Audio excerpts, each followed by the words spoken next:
Good morning, race fans, and welcome to race day at the Grand Prix of Pau. The 25-minute qualifying session for this afternoon's Pau Grand Prix is underway in this fabulous street circuit at the Pyrenees. The drivers are just out beginning their first flying laps. There is a look at this gorgeous 2.7-kilometre long circuit with its challenging undulating climb up and down through the Parc Beaumont, the super tight Lycée hairpin, and the very, very quick right-hander around the back of the circuit. The crowd are here watching our 16 drivers from the Euroformula Open fight it out for the all-important pole position. Now there is a look at the weather conditions. We have had uncertain weather throughout the weekend at Pau. Rain showers drifting in and out. It was drizzling lightly with rain about half an hour ago when I was on my way over to the commentary box. And now as the cars head out onto the circuit, the conditions are dry enough for slick tyres, but that ever-present threat of rain means that no one really is willing to risk not getting a lap time in straight away. And we've already got the first quick times being set. I'm Keith Collentine, and joining me in the commentary box today to keep an eye on proceedings is Elliot Wood. And Elliot, the first drivers crossing the start-finish line now to set their times in what I think it's no exaggeration to say is the most important qualifying session of the year.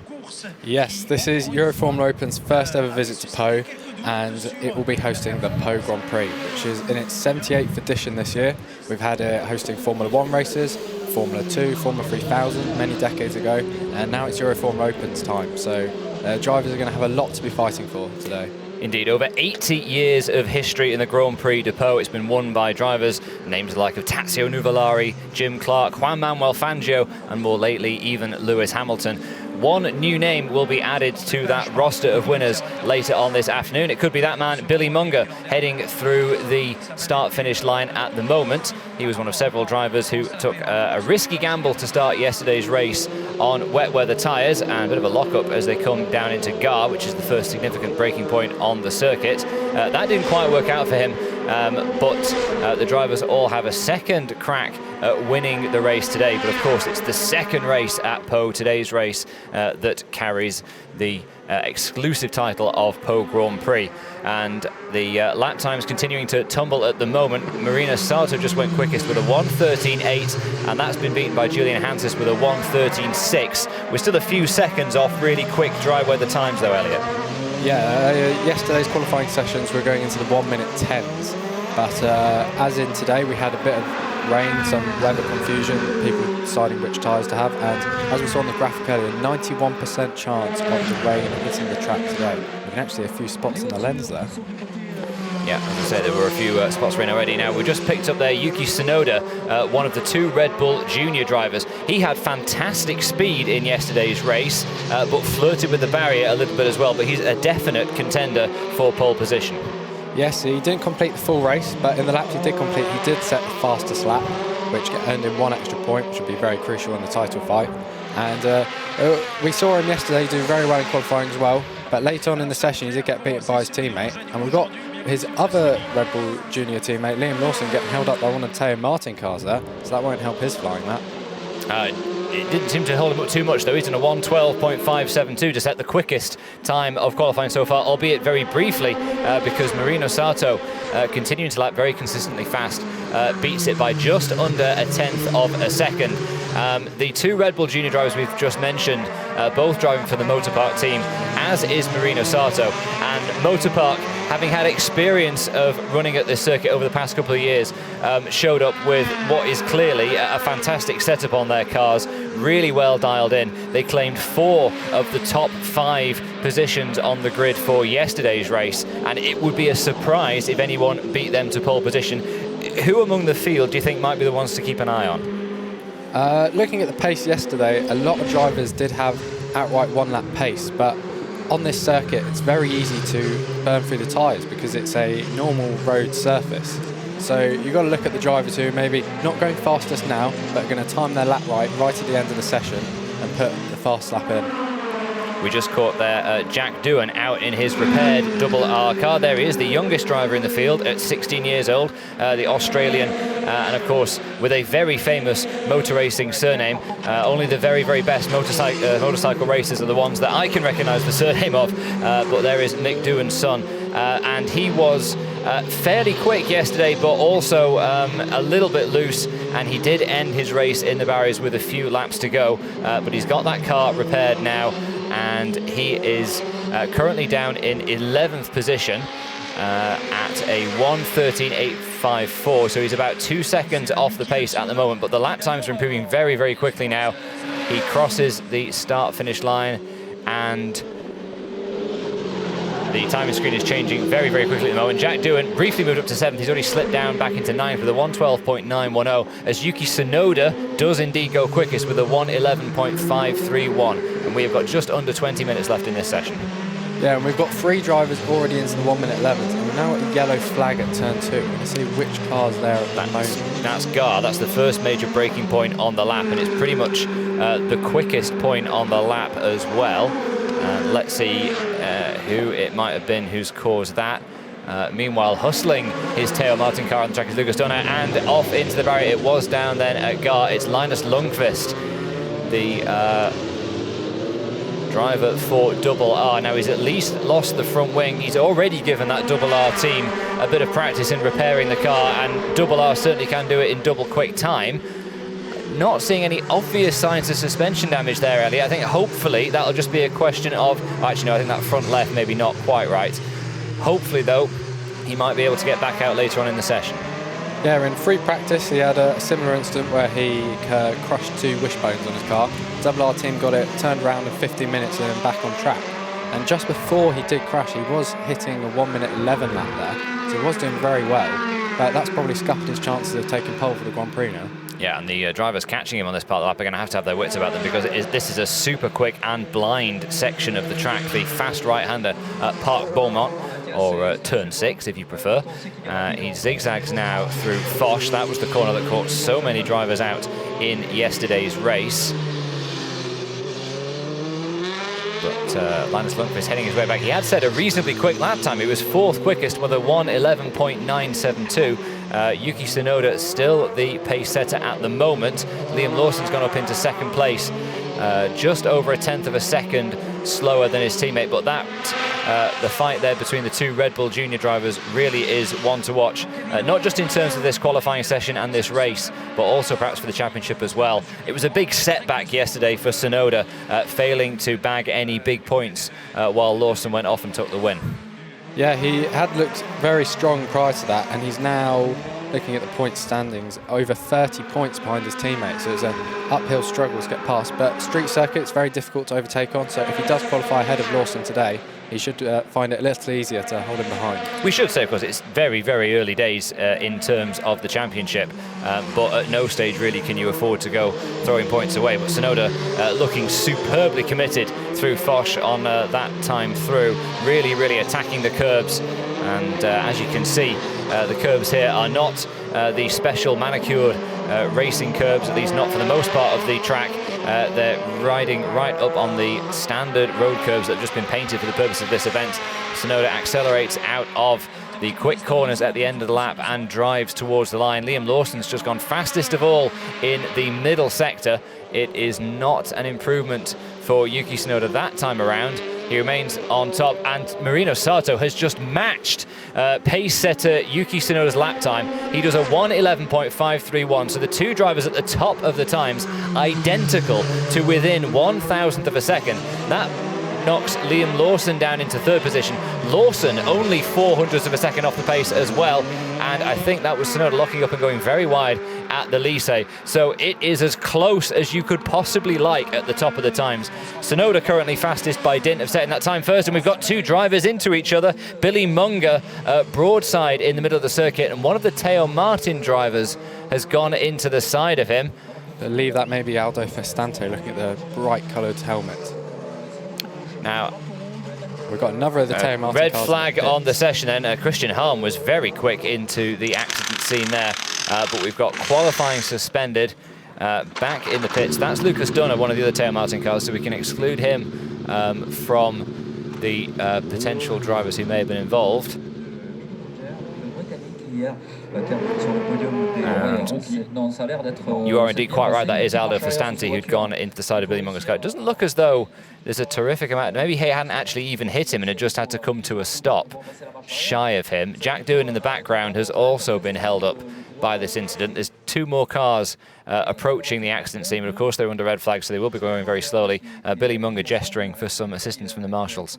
And all this is going to do with the red flag is going to help Double R with their repairs on Linus Lundqvist's car, because he's going to have extra crucial time now to get the front of the car sorted out.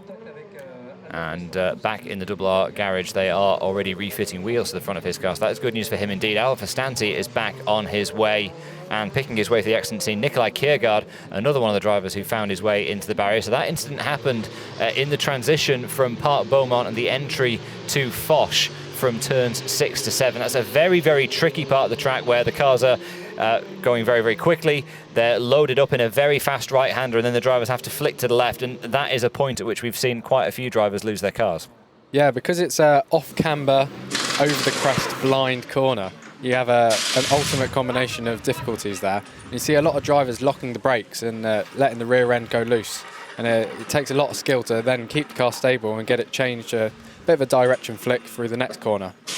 While we're under this red flag period, I think we should take a moment to briefly pay tribute to the quality of the job that the marshals are doing at the Pau Grand Prix this weekend. This is my first experience of being on site for the Pau Grand Prix, and you can really tell they've been running this race for over 80 years. They've got these drilled down to a fine art. They have cranes set up to winch the cars out of position very, very quickly. We had about 5 cars into the barrier during yesterday's race, but we didn't have a single safety car interruption. Everything was all cleared away really, really quickly. And that is very, very refreshing after watching, some races in other categories this year, mentioning no names, where I've seen single car incidents cause 20-minute safety car periods. Yeah, it's a very efficient system, and I was actually speaking to the organiser of this race yesterday. Oh, and the session's already been green flag, so great job they've done. They've already cleared it up. I hardly had enough time to praise them in the course of that red flag period. Yeah. But Drapeau Vert, the green flag, and the drivers will be heading back out again to continue what is currently a thrillingly close qualifying session. We're looking at Cameron Das now in the Fortec garage, and just before the red flag, he did set the fastest middle sector, which is through from turn 4 through to the Fox chicane. And I think he might be a threat for pole here. He may well be an outside one to keep an eye on, although you have to say at the moment, Motorpark are dominating proceedings with their 4 drivers occupying the 4 top spots on the provisional grid. Das is closest to them, as you say, Elliot, in 5th place, 0.4 of a second away. And there is Sonoda getting ready to head back out. You can see the green light at the pit lane exit, and we have already got out on track Lucas Dunner in the Theo Martin car, another driver who's been consistently pretty quick and could well be a challenger to the Motorpark team. He has head out, followed a little bit further back by Tepe Naturi in the Carlin. Rui Andrade has head out as well in the DriveX car, and Cameron Das wasting no time to get back out on the track in his Fortec as well. But a little bit of a breather from that red flag.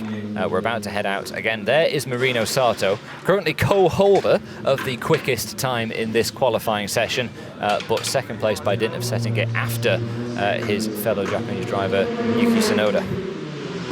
Yeah, and it'll be an interesting precedent if another driver adds to that and sets the same time as well. Be very reminiscent of the 1997 European Grand Prix. I've always wanted to have the opportunity to commentate on that. We could well see it. It's, Liam Lawson only 41 thousandths of a second away.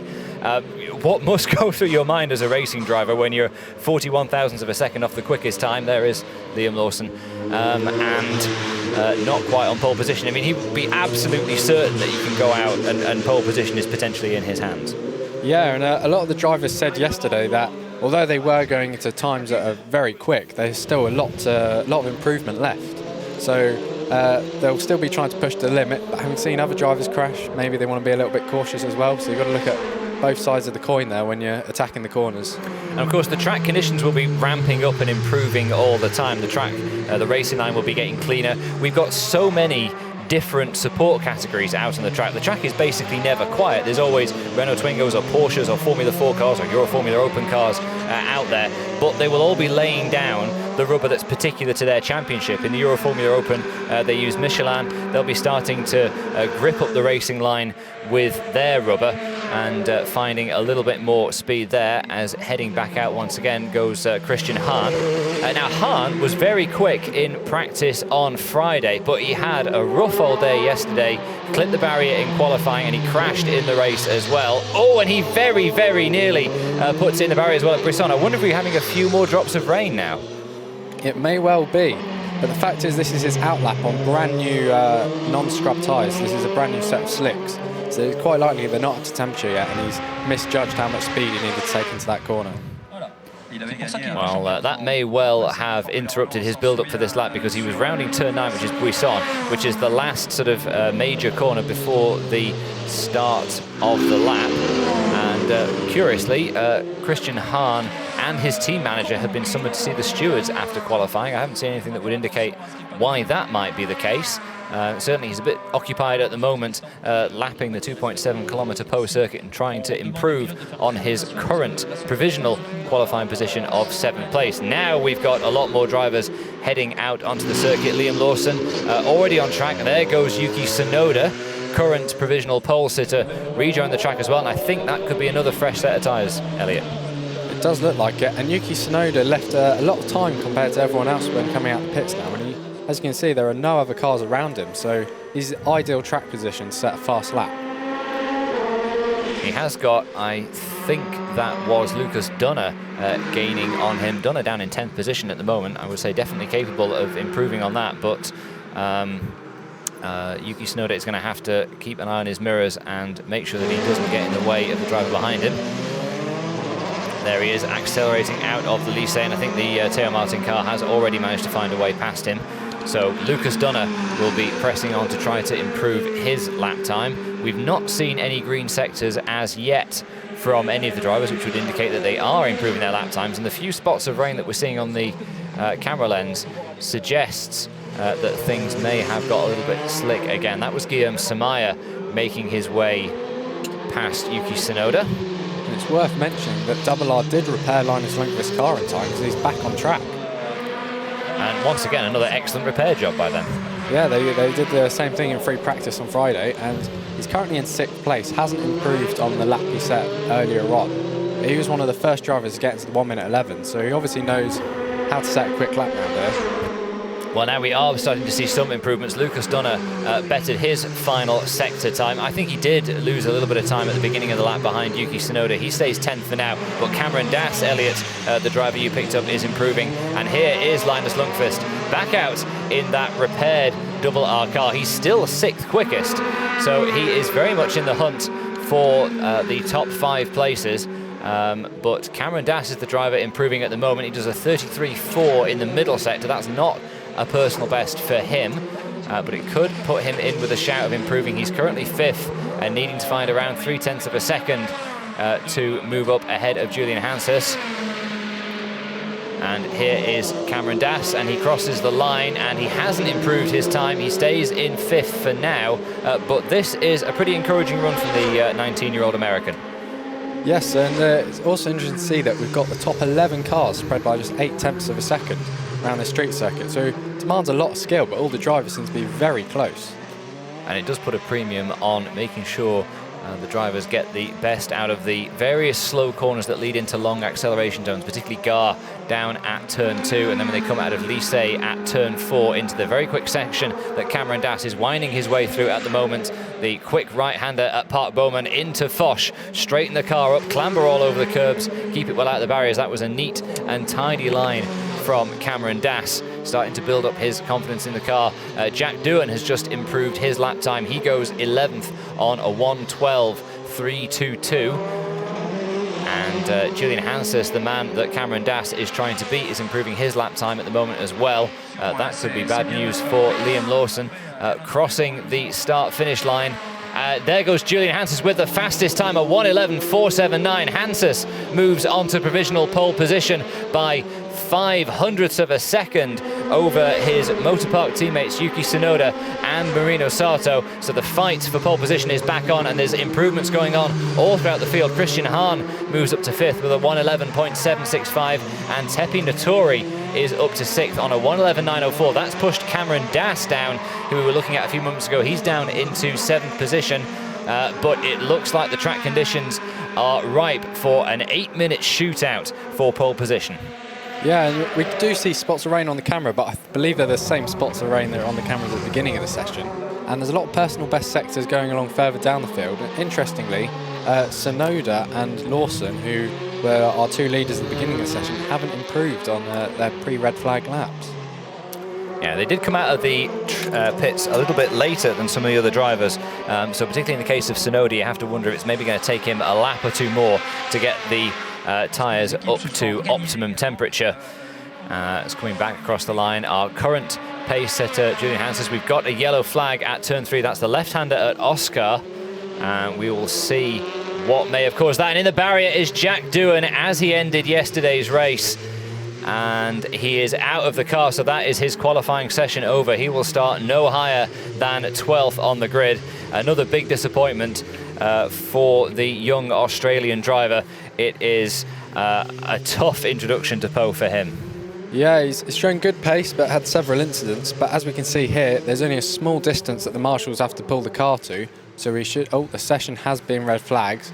But knowing what the marshals did earlier, they'll probably have it green flagged again within a few minutes. I think perhaps part of the difficulty there is when they turn left at Oscar there, they go underneath a bridge.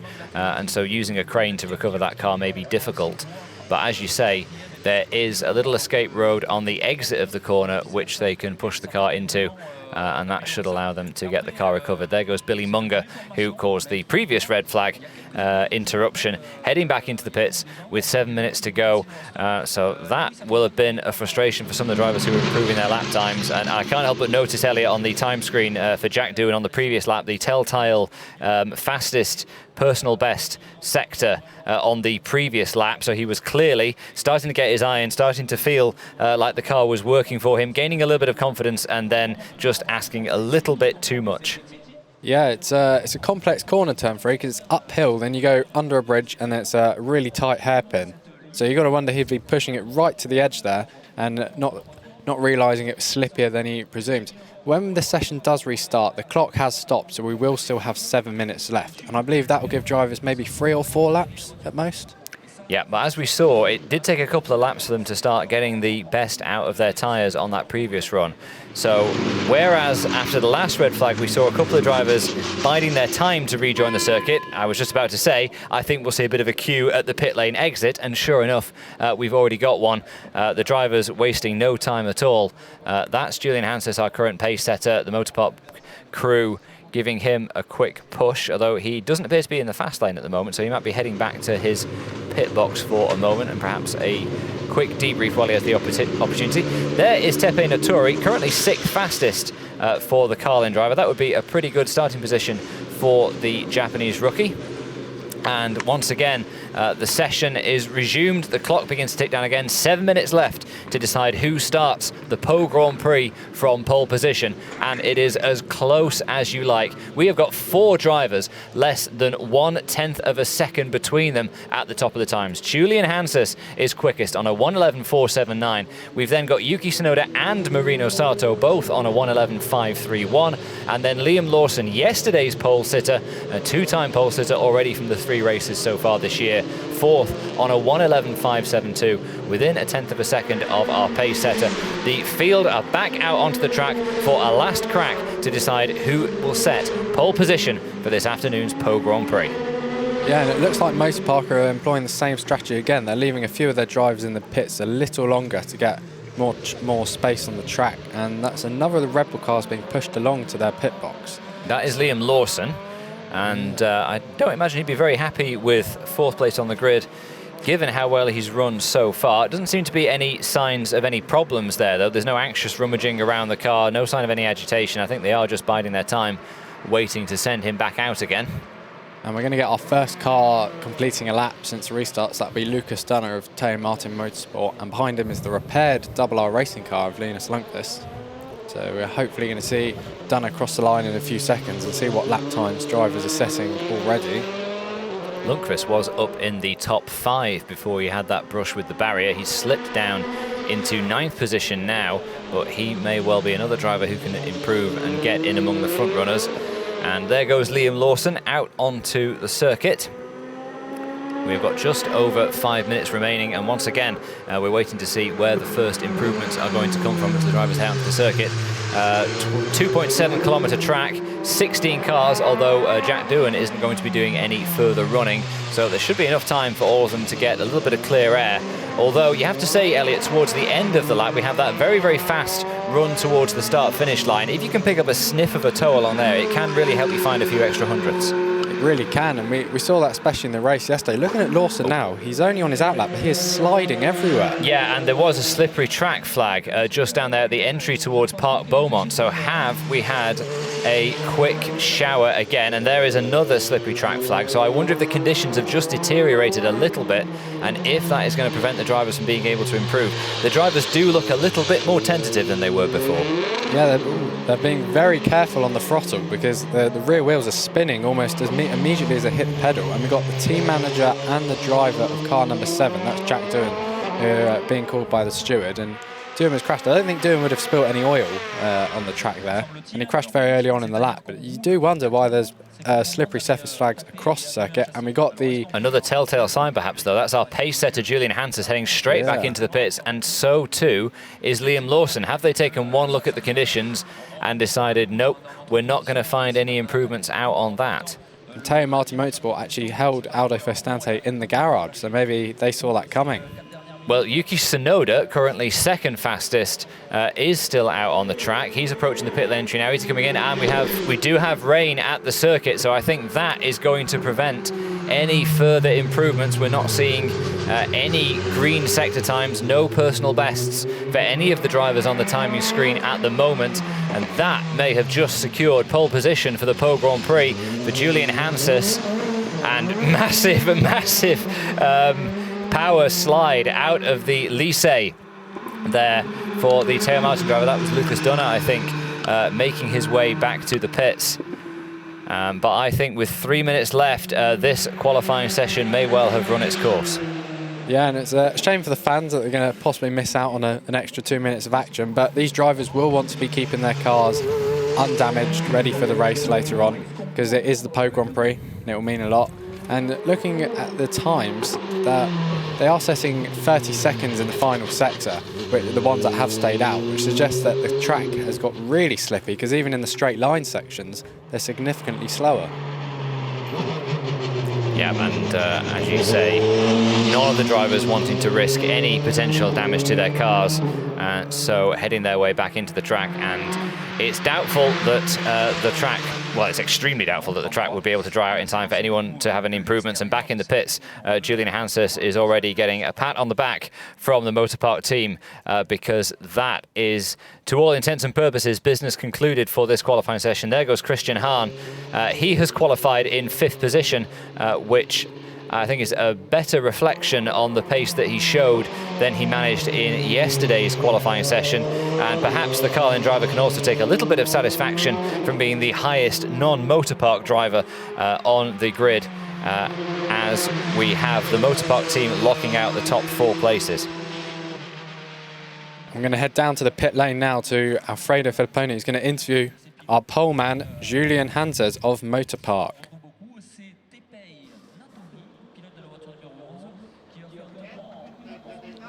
Julian, pole position for race 2 for the real Grand Prix.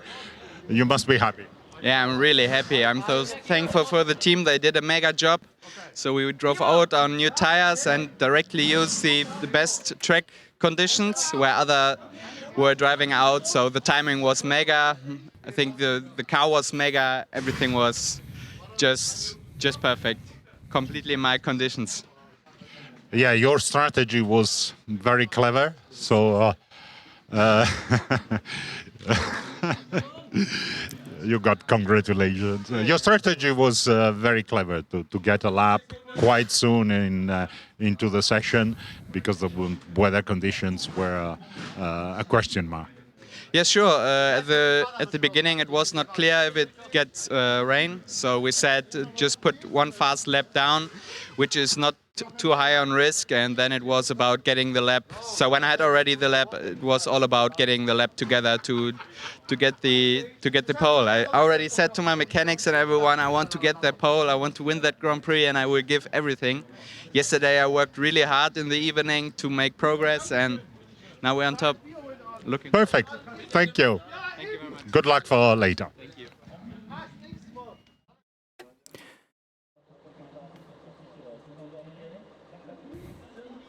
So Julian Hanses has pole position for the Pau Grand Prix as the rain starts to fall more heavily here. Join us in a few hours' time for the Pau Grand Prix. He will start from pole position ahead of Yuki Tsunoda, Marino Sato and Liam Lawson as Team Motorpark occupy the top 4 places on the grid. It'll be an all-car in row 3, Christian Hahn ahead of Tepe Notori.